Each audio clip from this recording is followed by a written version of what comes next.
bewoners van de twee dorpen hier in Kalmsweg. En de komende 2 maanden staat hier heel wat te gebeuren. De pleinzaal wordt hier verbouwd. En daar willen we je als vrijwilliger graag even elke week van op te brengen.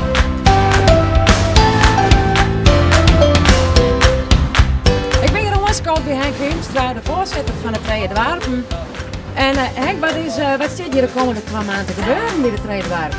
Nou, er staat heel wat op de planning, de hele pleinzaal. Er komt een vliering, het plafond wordt helemaal ompakt, verwarming wordt ompakt, het isoleren, er komt ledverlichting in, dus weer nog een duurzaamheid.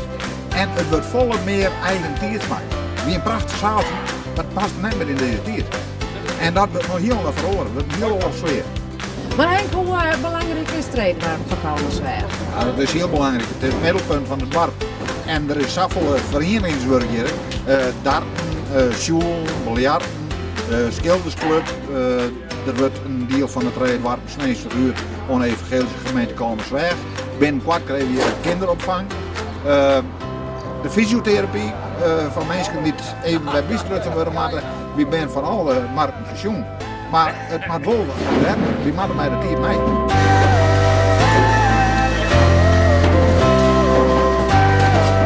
Beste mensen, dit is het einde van het eerste journaal van de obraak van de pleinzaal. Yay!